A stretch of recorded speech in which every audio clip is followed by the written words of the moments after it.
Check. Tune in, guys. We got Joao from Platform Journal and Pip Farm joining us today. 50K for the best question, 50K Maven trading account. Share the stream. Starting in 3 minutes.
Two minutes, guys. Tune in.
Check. Hello, guys. Emma is back. He's back.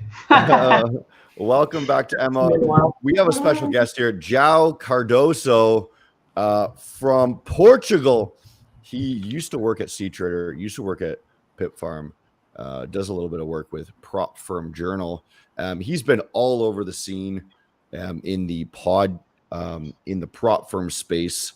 Joao, introduce yourself. Yeah, so basically, hi, my name is Joao. I'm from Portugal. My name is a little bit tricky to pronounce. It's a very Portuguese name. We have a strong pronunciations of the ão. But yeah, I've been trading for, I don't know how many years now, like 2018, 2017, something like that. And yeah, since 2023, more or less, I started to work in the prop firm space. So yeah, that's it. Yeah. Okay. So let's get 50K Maven trading challenge for the best question for you. So let's get some baseline. You're a trader, correct?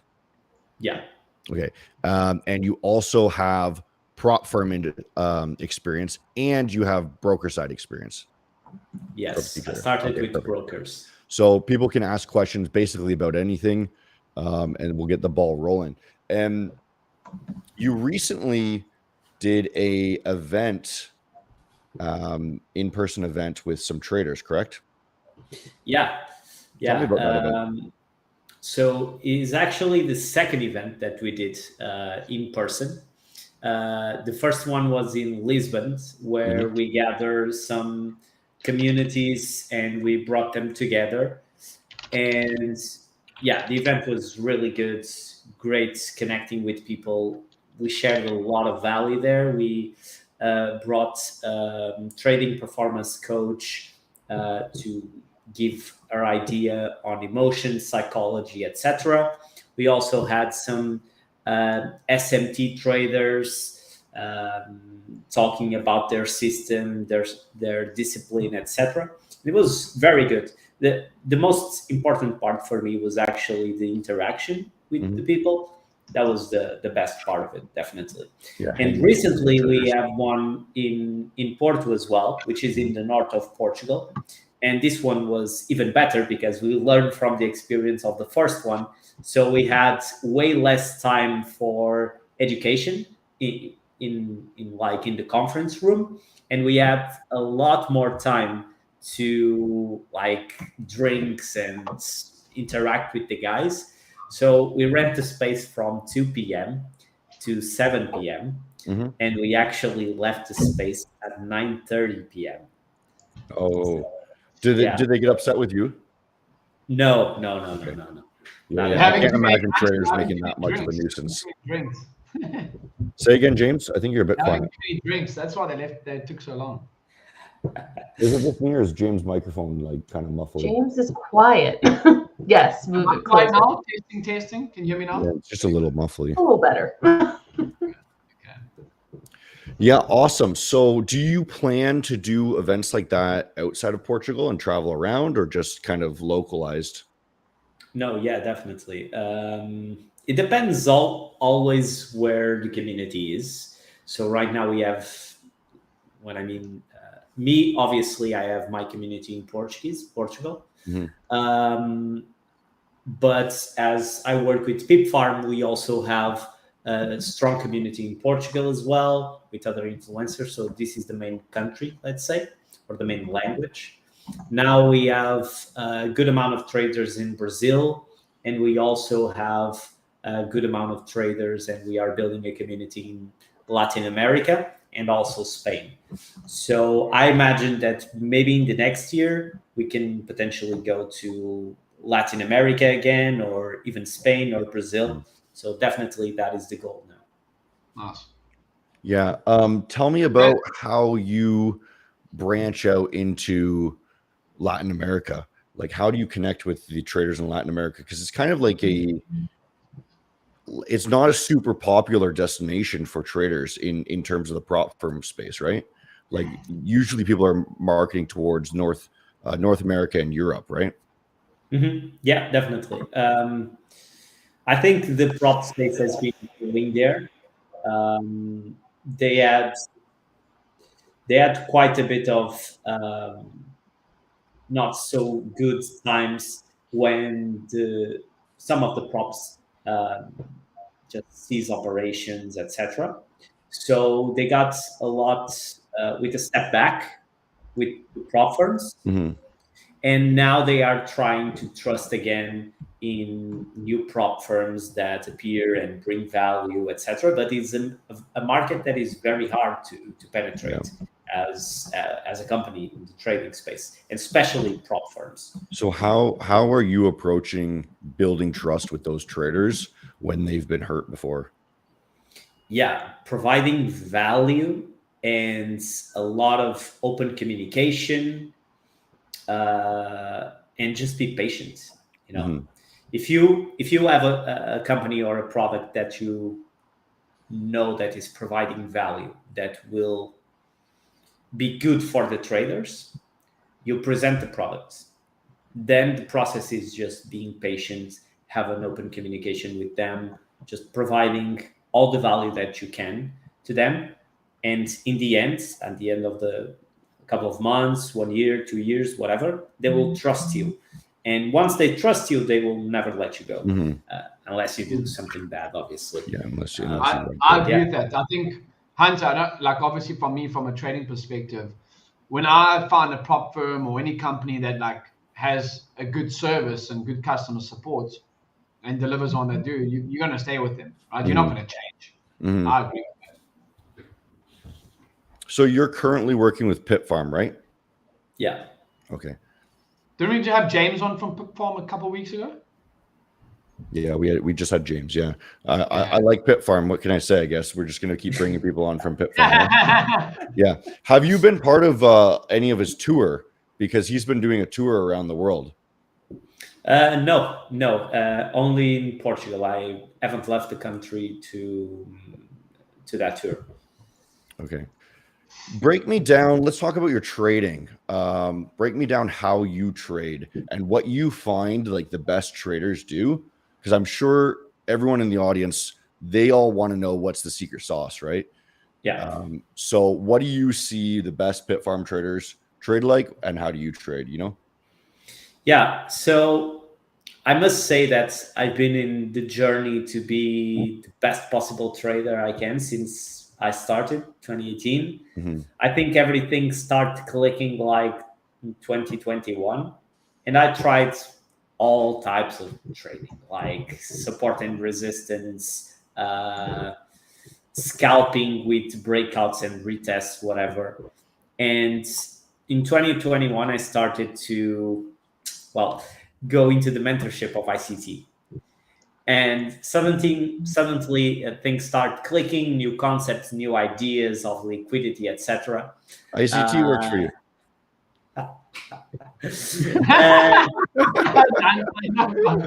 Yeah, sometimes it works. I understand the not trusting the ICT part. I'll tell you this. I do a lot of interviews with traders and successful traders, and the proportion of ICT traders that get into interview state compared to the number of ICT traders I see on Twitter is significantly different, right? There's significantly fewer ICT traders in the interview state than compared to Twitter. So, you know, not trying to say anything here, but it seems like ICT traders are not getting to the interview state. Yeah, I think all strategies work. I've seen crazy things. So I do interviews with traders here as well for the community. We talk with a lot of Portuguese traders. And the thing I see in common is they all have different approaches to the market. So I had interviews with like 4 or 5 traders that were using ICT concepts. So the smart money concepts, liquidity, fair value gaps, whatever. But all of them applied the concepts in different, different strategies, let's say, and all of them had success. And I also have interviewed other traders that were using a lot of indicators, no ICT at all, and they were very successful as well. So I think that it's not about the strategy, it's the person that is applying the strategy and also the system behind it. So every strategy can work. Supply and demand can work. Sure. Breakouts, scalping can work. Like read candlesticks and trade with candlesticks only can work. Wherever you do can work. You need a system. You need an edge in the market, I think. Joao, Hunter's been kind. He told me earlier that ICT stands for I can't trade. Did I say that? No, I do agree with that, Joao. I do agree with that. I think I've seen, again, as you said, like a lot of people trading different styles, different ways. If it was the strategy, everyone would be trading the same way. I do agree. If it was the strategy, everyone would be trading one way, and there's obviously no holy grail. So it is the trader behind the strategy, particularly as a discretionary trader, right? I see a question on the screen there. ICT makes things complicated. That's exactly what I believe also about ICT is, sure, it works fine. It's just too many things all in one umbrella that makes it very difficult to keep track of what you're doing, right? You choose to read when I don't have a question up on the screen. Yeah. So some of the best traders I've seen have made very simple strategies. Joao, is there anything that you've learned, because you've done a bunch of interviews, anything you've learned from these traders that you've then applied to your own trading methodology? Yeah, just go in the opposite direction of everyone. So yeah, yeah. The two best traders with proven results that I've interviewed all say the same thing. It's just when everyone is buying, you are selling. When everyone is selling, you are buying, and that is how you make the money. And also, that is where you have the best ROI. Yeah. So yeah, that is what I can see that these traders are doing differently, and I try to apply that to my trading, which sometimes is hard, but yeah, you can always see interesting results and ideas with that.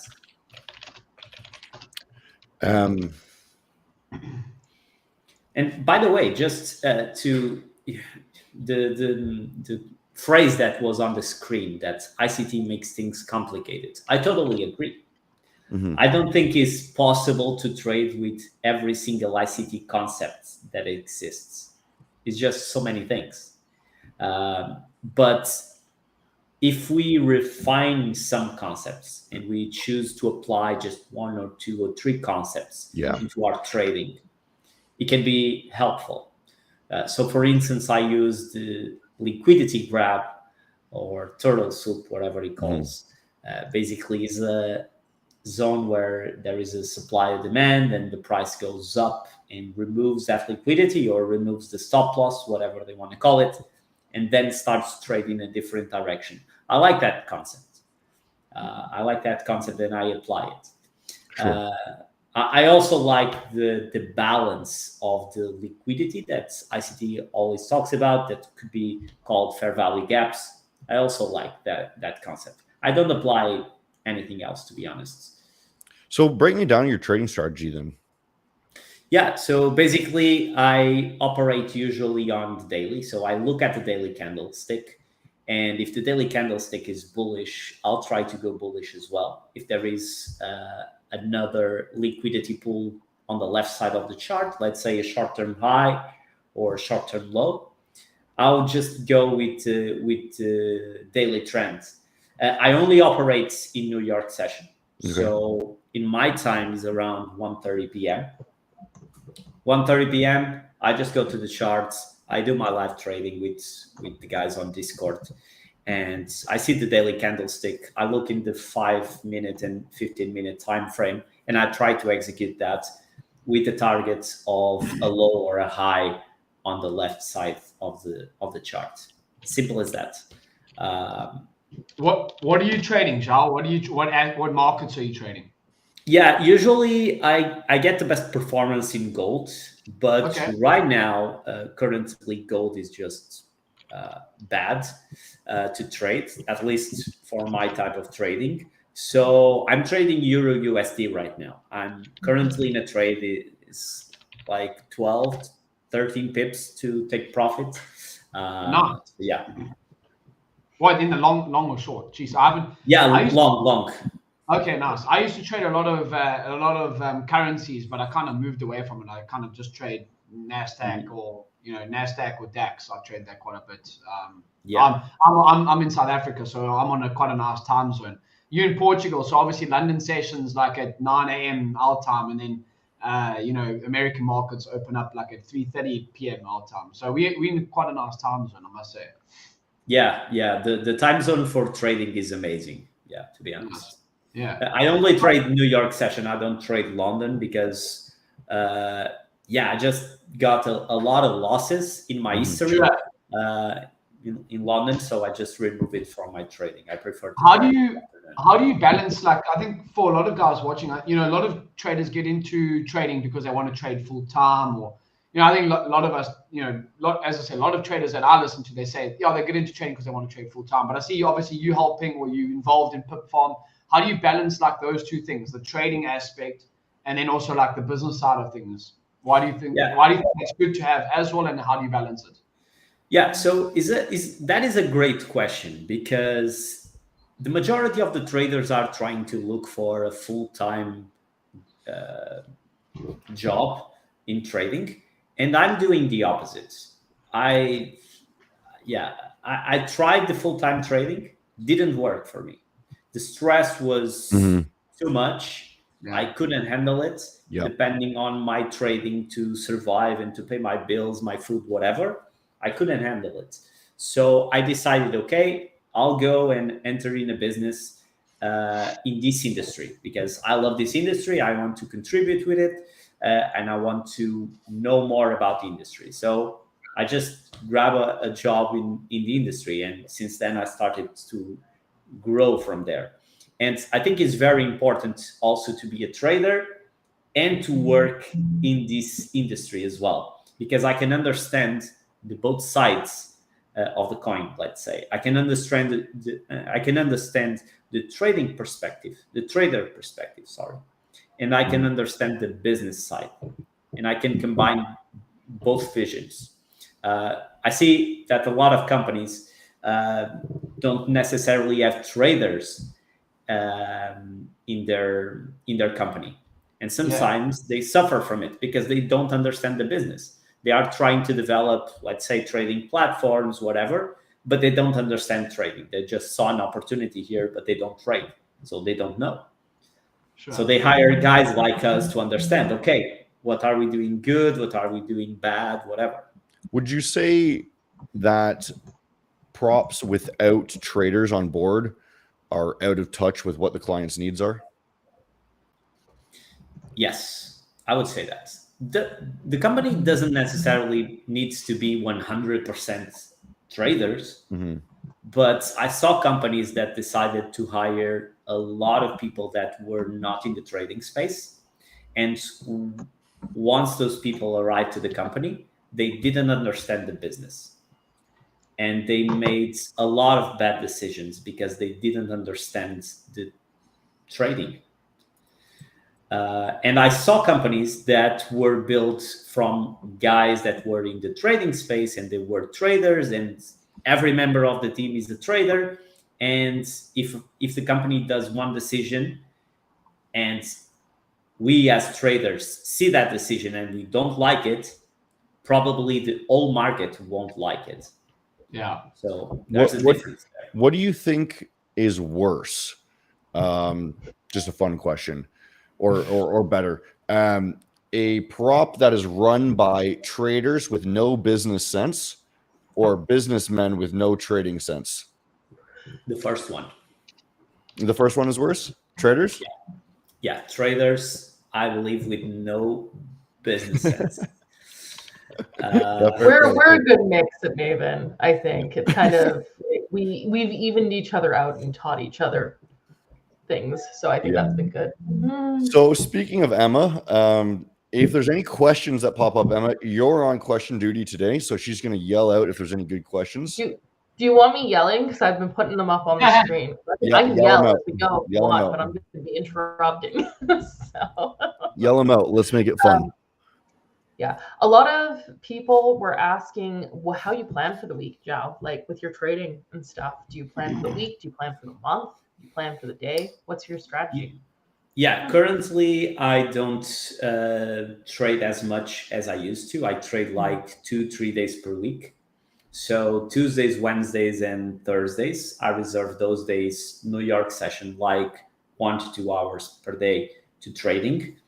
Nothing more. Because I need to balance between trading and real work.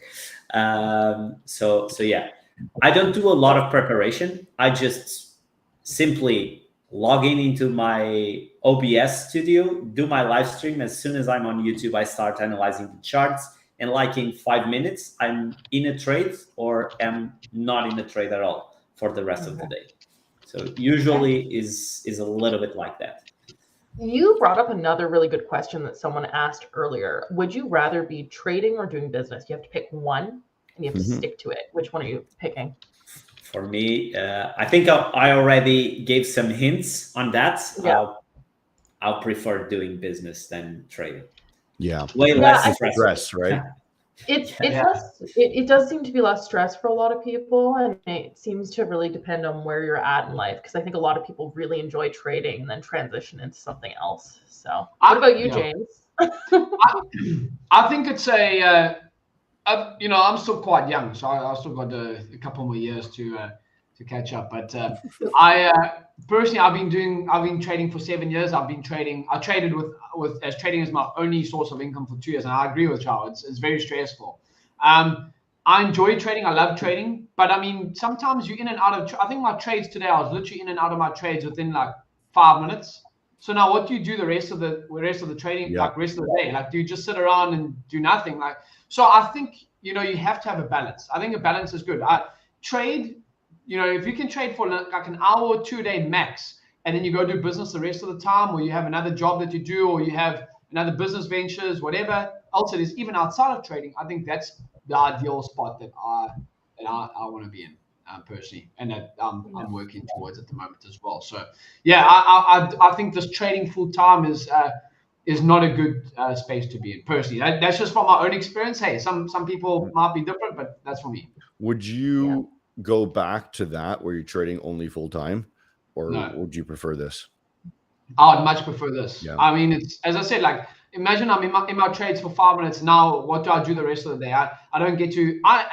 Funny enough, I actually enjoy these podcasts with you guys, like talking shit, coming and interviewing guys, other people from across the world. Like, you're going to make connections. I think actually most of the people that I speak to every single day of my life, some of them I actually haven't even met in person, but it's like I know them so well because I speak to them every single day on video calls and that type of stuff. So I really enjoy it. I'm like a people person, and I think from a trading perspective, you don't really get that, It's isolating. Yeah. Joao, what are you currently doing with Bitfarm? It's more social media sort of stuff, right? It's more, social media is parts as well, content. So the focus is just growth in different and specific countries. So for instance, Brazil, Latin America, Spain, etc. So I just focus, how can we grow this project there? Simple as that. And that obviously requires content and social media. So that is the focus on Bitfarm right now. Awesome. Right. Yeah. You probably have a very similar role to actually what I do, I assume. Like James was just talking about, how he's just kind of networking with people. I often say that my job at this point is just hanging out, right? Like I just run the podcast, I run interviews, I hang out with people, I network, right? And it's literally just like we're just shooting the shit half the time and hanging out, making connections, talking to traders, seeing what they like, right? Is your position is very similar to that, hey? Yeah. Basically, what I do in my day-to-day is just talking to other traders and having calls and chats and talk about trading, talk about prop firms, whatever, and just having calls with different traders around the globe. Yeah. So it's very nice. It's very nice, actually. What is the best and the worst part of that position? The worst part is definitely sometimes the growth is not as fast as we want to. So, for instance, in Latin America, it takes more time than, for instance, Portugal. In Portugal, we grow very, very fast in 3 to 4 months. And in Latin America is a different market. And we have to understand that, and we have to be very, very patient. Brazil as well. So this is the challenging part, the worst part, and I would say also the best part, because you are knowing new markets, you are getting new skills every single day, you are understanding how these markets work, how people and culture work. So for instance, in Brazil is different from Portugal, and we can say that is bad because the timing is, or we need to be a bit more patient to grow there. But in the other side, you are learning, and it's a skill set. Now I know that, okay, in Brazil, to grow, we need to do this, this, and that. And 3 or 4 months ago, I didn't know that. So I would say that is the best and the worst also. Do you think it's because the language barrier, or different culture? Yeah, just different culture. Every country, from country to country, the culture is different. Some countries, they tend to trust you more, and let's say, to trust you, they take less time. In other countries, in order for them to trust you and do business with you, they take months, several conversations, hanging out with these guys, going there perhaps and meet them in person, whatever, offer something to their community, providing value in whatever shape and form. So yeah, it depends on culture to culture, and obviously from person to person. So you're just like giving them as much attention and feedback as possible, hoping that they're going to be receptive and then build trust and come hang out, eventually. Yes, definitely. Yeah. Building relationship is definitely what I do. I guess that's building a relationship, eh? What I just explained. Yeah. Relationship, community. Since we're talking about marketing, someone asked if you think marketing creates unrealistic expectations for new traders. I mean, it's a little bit of a loaded question, but it's an interesting one. Yeah, interesting. Well, it depends. It depends on the type of marketing that we do. Obviously, if let's say I have a prop firm and I want to create unrealistic expectations, I can do that. Or if I have a broker, whatever, I can do that. But maybe it's not very ethical. Well, I think it depends on from person to person or company to company, what are their goals. But definitely, I think it's possible to do that with marketing. Yeah, we see several. I was just going to say that we see several influencers that actually do that, create false expectations. So, yeah, and I'm involved in marketing. I think something that people misunderstand with marketing is we can't say everything all at once. Yeah. Like, unless you want to read paragraphs and paragraphs and paragraphs of information, which people generally don't want to do when they're first seeing and interacting with a company. So it's not really a matter of, misleading anyone. It's a matter of we have to get certain points across, like at the beginning, and then we expect to be able to engage you later so you can learn more about us. Yeah. Joao, I want to ask a question. Hunter mentioned that you were previously with C-Trader. How have you found, like in the last year and a bit, the rise of futures trading? Because obviously C-Trader is a CFD platform, Maven is a CFD prop firm. How have you found the rise of futures, your side?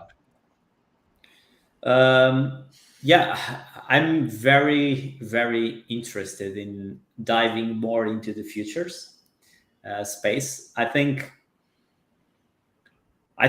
CFD's prop firms have suffered a little bit from the rise of futures. For instance, I see in my community, like 2 years ago, nobody talked about futures. Yeah. All traders in my Discord community were trading Forex or gold or NASDAQ, whatever. Now I see like 50-50. 50% are trading futures with whatever future prop firm, and the other 50% are trading CFDs, but they are looking to futures because they found interesting and they see the amount of payouts that these guys can generate. Yeah. And it's interesting. I tried myself futures, but I didn't give like the proper time to work. Sure. And the dedication that is necessary. Yeah, I just bought like a couple of accounts and full margin on. Hunter, I want to ask a question as well. I think that's a good question. I don't know, from my own trading perspective, obviously I've been trading CFDs. I mean, I can bring up some stats if you want on my screen, but my trading, I've literally just picked up some futures that are accounts in the last month, because I was like, I'm in South Africa as mentioned, and we can't really trade with many of these futures firms, so we can only trade with a few of them. I was like, let me just try it out. And what I found with the futures is my trade times are a lot less. Like some of it, like always under 10 minutes, whereas like my CFD trades are normally like within an hour. Is that like the same thing that you experience? What pair are you trading? NASDAQ and ES. It should be the same. maybe I'm trading too big of a lot position size like on the future, so I'm getting out of it quite quickly. I don't know, dude. But yeah, the contract sizing is different. Correct, of course. Yeah, like your contract sizing, you can scale quite quickly on the futures compared to CFDs. It's like, okay, you can't just go and risk. You know what I'm saying? And if you want to do slower pace, you can do the micros, right? The I have been trading macros, but even that, I'm just maybe scalping a little bit. I don't know. My futures trading has been a little bit different to our trade. Same concepts, but a little bit more scalpy, if that makes sense. Mm-hmm. I do prefer futures myself just because it is the centralized body of the NASDAQ. There's no, ambiguity of what the price is. That's the price, right? With prop firms and CFDs, they use their own feed, which is based off of the NASDAQ's feed, which can be slightly different. And it's super critical for the accuracy that I use personally, so that you can actually be faster that way, because maybe it's lagging. Maybe that's why I'm trading. I'm finding I'm trading a little bit faster. Just interesting, just interested to see if you're trading a little bit of futures, because as you mentioned, like no one 2 years ago was speaking about futures trading, and now like even in South Africa where futures is not even like a thing, they're starting to speak about it. This is a little bit interesting. Yeah, interesting. Emma, questions? Do we have questions for Joao? Yeah. So someone was wondering, how do you build trust with traders who are skeptical about prop firms in general? Got that up on the screen right now. Just providing value is the most important part. So for instance, here in Portugal, I can say some examples. The partners that you choose to work with, so for instance, the influencers are super important, because if you are partnering up with a sketchy influencer, that already brings some questions. But if you are partnering up with influencer that brings trust and has good ethics, and that builds trust, and also the value that you propose to people. So in this case, in Portugal, we have a very direct communication. So if any trader has some problem, whatever, we have our customer supports in Portuguese. So these are real people in Portugal that are responding. And these people are in my Discord, in the Discord of our partners as well. So they don't need to leave their communities to ask questions and bring something to the attention of the team. They can also go directly to me, and I go directly to the Pip Farm team.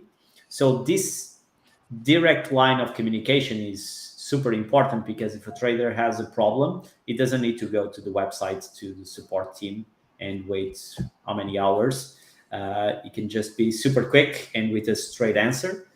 And also the in-person events bring a lot of value. When we saw a good traction since the events, because people can see your face, they can shake your hand, they can talk to you, and they can have a sense if you are fake or not. So this is important. These are important steps to build trust and grow a lot in a country and people. How do you identify influencers that you want to work with and influencers that you don't want to work with? Yeah, that was a question that was up on screen. You were kind of leaning into that, so. Oh, was it on screen? It was on screen, yeah. So I thought of it at the same time, so perfect. Good time. Yeah, so you can see for their content on social media, but even though you cannot tell every single time from the content on social media, you can just have a call with them and understand from the way they speak, what they say, whatever, if they are people with ethics or not. And fortunately, we have signed all the right partners. We didn't have any issue at the time, but we do a very good selection of the people that we want to work with. We also do a test for like 1 month to see if the people can do the necessary steps, whatever, the requests that we ask. And also we can see the workflow, the ethics of the person. We see the private community, how they communicate with the private community, if they are open to questions or if they are always absent. We can see those things. And after that, we select, okay, we want to work with this guy because this guy is very good, or this guy, I don't think this is going to work in the long term. So this is very important. Someone asked earlier if you saw yourself being here 5 years ago, or if this is a completely different path than what you thought your career was going to take. Yeah, I thought I was going to be a full-time day trader with $1 million in my account by now, and that is not the reality. It's a long journey, man. Yeah. You know, 5 years ago, so this was 2020. Yeah, back in COVID. Probably I was doing my vision board. Yeah. The Lambo, the Mercedes, the house, whatever, the trading accounts, doing like 100K in a day, because I flipped one account from $200 to 15,000, whatever, and I thought that was going to make it, but definitely that was not the reality, and it was definitely a journey of up and down. Definitely the time that I was trading full time bring me to here and now, and to understand that trading full time is definitely not what I wanted to do. But this is what I want to do. Trade on the side, like 2-3 hours per day maximum, and have businesses in the trading space and create these relationships that in the end of the day is very good and gives a fulfilling, it's fulfilling. And then just ultimately beat the market is your goal, really, right? 20% a year sort of thing plus, right? Yeah. Right now, I just obviously trade, but I also do my investments. So stocks, ETFs, and some crypto. Nothing crazy, nothing very risky, more safe bets just to grow the money over time. And yeah, just enjoying life, and creating businesses or opportunities for the industry. Yeah. So what's next for Joao? Yeah. So what's next? I have one idea of a project that I'm finishing building, and I hope to have everything ready in the next couple of months. Something very soft, nothing crazy. It's just trading competitions, because I have organized for my community trading competitions since the beginning of the year, and they have worked very well. People like the trading competitions a lot. They participate, they build the community sense. Everyone is talking about the competition and they want to beat each other.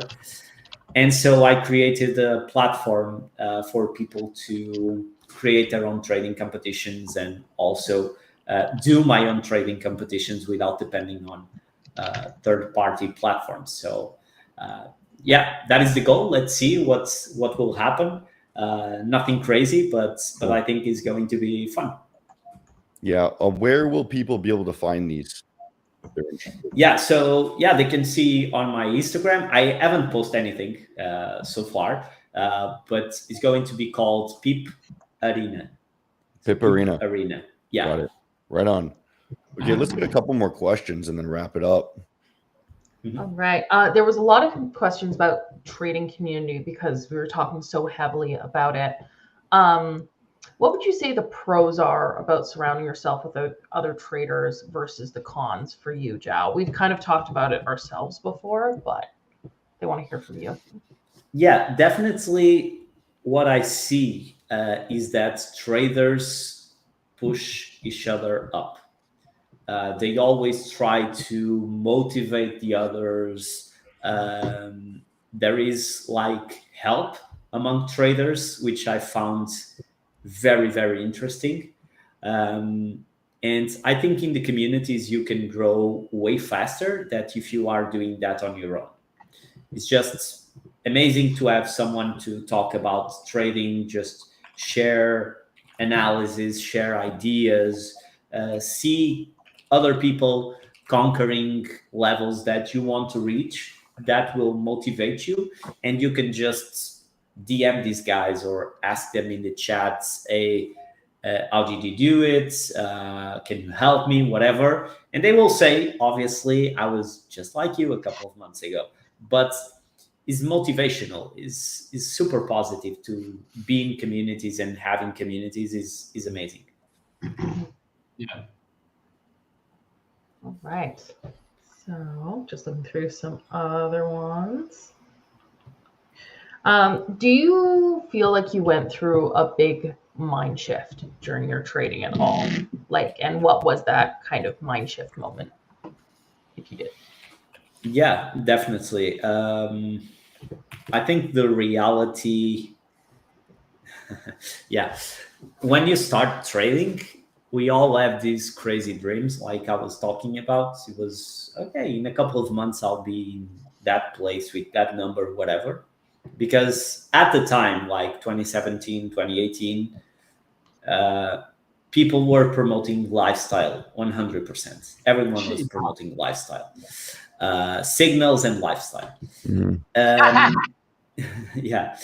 Right now, the reality is different. People are promoting payouts and education. So I think the industry evolved in that sense, which is amazing to see think that. that's for the better, though. Huh? Yeah, it's Yeah, more yeah, definitely. productivity over end result, you know? Yeah.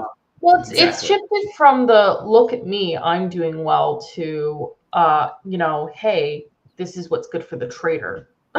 So Yeah, it's a yeah, much healthier environment than I think it used to be. yeah, definitely. And the reality check was very big once I realized that was to be successful in trading, I would need to put a lot of hours, a lot of work, a lot of pain in order to reach some results. And even if I reach a result one time, even if I reach a payout or a broker withdrawal one time, doesn't mean that I was going to do that again. So the work is always constant, and the consistency is very tricky to get. So yeah, that was the biggest shift, was when I realized that okay, this is not as easy as I saw on social media. So these guys that are always posting about profits every single day, this is not really the case. So yeah, that was the big reality check and mind shift. Yeah. What do you think 100% about the $100 to $1 million flip? Do you think it's possible? I think I should connect my MetaTrader accounts to yours because I'm on the million as well. I just say because you said that it's not really possible, these traders who win every single day. So we'll see. We'll see. Yeah, we'll see if we can do it. There's that's going to be a big announcement. So make get your ears ready for that. You know what I mean? Did that make sense? Get your ears ready. Yep. Yes. Anyways, do we have any more questions, Emma? Honestly, so we've gotten several questions. A random theme that keeps popping up is everyone's interested in knowing what we think of AI in trading and how it'll impact trading. What we think of it. It's kind of been a random one in comparison to all the other community themes and stuff, but it's interesting. Yeah, it's going to be interesting to see what will happen in that sense. I see that a lot of companies are working behind closed doors in their AI systems to help people trade whatever. I don't know if we are really in a time where AI will trade for us. Like, I don't know. I honestly don't know, but the possibility of this technology is just unlimited. So I wouldn't be surprised if AI could trade way better than me. I don't trade that good, so it won't be very hard. Is, will AI follow what you do, which is trade against what everyone else is trading against. And at that point, you end up in an AI loop, right? So. I think that could be possible. AI can read patterns, right? So I think they will become better and better and better in reading patterns and be quicker in making decisions. So I think in the future, definitely that could be a possibility. Definitely. I think it's no different than just coding, right? It's ultimately you can write some code that's going to run a script for you and automatically do it for you.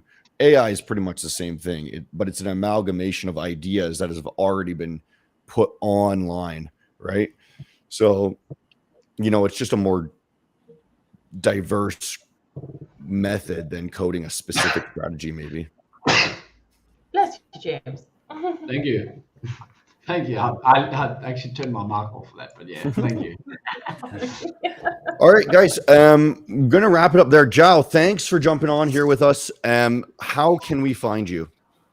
Yeah, you can find me on Instagram or on Twitter, Joao Cadoso, without the O in the end. Mm. That's it. Yeah, your pronunciation of your name is so much better than my bastardized So much better. version. Joao Cardozo. Yeah, and I try to give a little bit English accent. Yeah. Yeah. Perfect. Okay. Thanks, guys. We do this every single Tuesday at 11 a.m. EST. And Emma, who is the winner of the 50K challenge? It is Scores. I just popped it in YouTube chat, and I will be announcing it on our Discord announcements channel if anyone wants to go and take a look at who won the 50K account this week. Cool. If you didn't win, guys, unfortunately, you're going to have to go to maventrading.com and pick yourself up at a challenge at as low as $13 or as high as whatever you want. Thanks for tuning in, and we'll see you guys next week. Thanks, Joao. Bye. Bye, guys.